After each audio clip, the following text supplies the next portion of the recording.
on solving quadratic equations. So the first video was on factorizing or solving quadratic equations based on factorization. Now this one will be focused on solving quadratic equations using the quadratic formula. Now before we even get to where the quadratic formula is, generally when you're given a quadratic equation of this nature, you want to have all terms on one side. So the term with raised to the second power, the one with the single power, and the constant, you want them all on one side. So we are rewriting it to have them all on one side. So 6x plus 6x squared plus 11x. Now, to get the 10 on this side, it's basically balancing the equation. So you would subtract 10 from both sides, and then you would have a minus 10 on this side equal.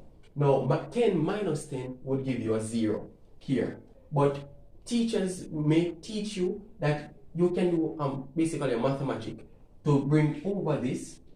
So because the 10 would pass the equation sign, it changes its sign. So because it was positive up top, it becomes negative. And since you took it off from that side is left with nothing. And so you now have it in this form. So now we'll apply the quadratic equation. But what is the quadratic equation? So it's equal to, so x is equal to minus b plus or minus the square root of b squared minus 4ac all over 2a. So that's the quadratic formula. So now what is a, b, and c? So a refers to the coefficient of the variable with raised to the second power. So a in this case would be that.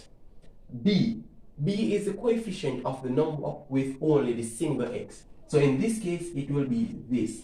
Now, you recognize I circled the plus sign. It's because each variable, each term must be carried with their signs.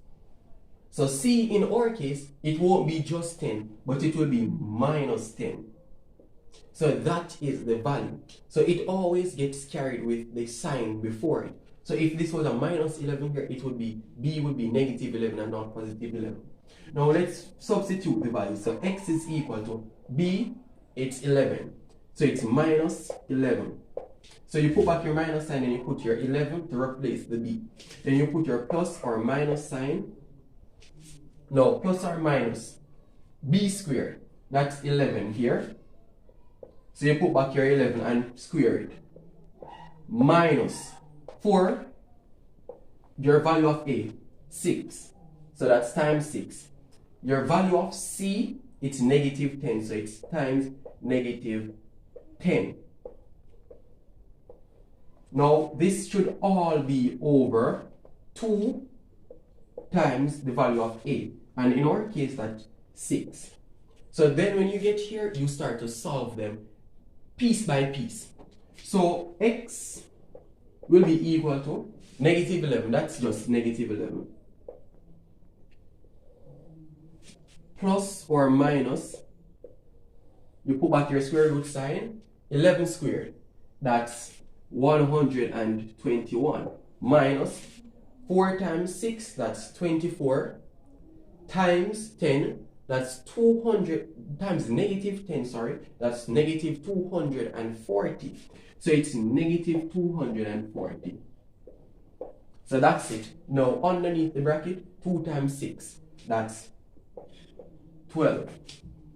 So that's this part. Now you work it continuously. So you continue over on this side now. So x is equal to, so let's continue. So 11, negative 11, plus or minus the square root of this now. So you add them. So negative 121 minus 240. Once you're doing addition and two negative signs come consecutively beside each other, that becomes a plus sign. So this is basically saying 121 plus 240. So 240 plus 121, that gives you 361 all over 2 times 6. That was 12 already, so we still have your 12. Now continue. X is equal to negative 11 plus or minus. Now you work out what the square root of 361 is. 361 equals 19. And that is all over 12. Now when you get to this part, recognize here this is plus or minus. You will have to split them apart now. Split the signs apart. So let me split it. So you'll have x is equal to negative 11 plus 19 all over 12.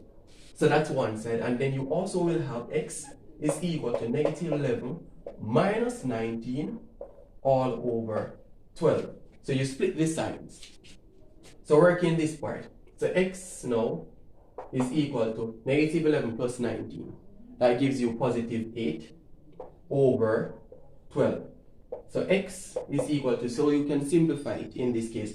So 4 can go into both of them. So that will give you 2 over 3. Now in this case, on this side of x equals negative 11 minus 19. That gives you negative 30 all over 12. And x is equal to 30 divided by 12. That gives you, well, you can either keep it in an improper fraction form. So you can say, all right, 6 can go into both of them. So that will be 5 over 2. So negative 5 over 2. Or if you want to put it in a mixed number format, so x is equal to 5 divided by 2. That gives you 2. And you are left with 1. So that's 1 over 2. And it's a negative 1 over negative 2.5. Based on the fact that this was negative. So that's the application of the quadratic formula. So as long as you can remember this formula, x is equal to negative b plus or minus the square root of b squared minus 4ac all over 2a. And you can recall that a is the coefficient of the x squared variable, b is the coefficient of the x variable, and c is your constant, and they must be taken with their signs. You just substitute, work it out, and when you reach to the final stage with only real numbers with no variables or no additional signs, you split them based on plus and based on minus, and you work them and solve it. So I hope this video would have helped you to understand how to apply the quadratic equation formula in solving the quadratic equations. So I'll create another video explaining how to use the perfect square method so you can understand how to solve quadratic equations using factorization method, which was there before. This method, which is the quadratic formula, and then you'll be able to use the perfect square formula. So thanks for watching, and tune in again with Mr. Brown while I explain other mathematical concepts.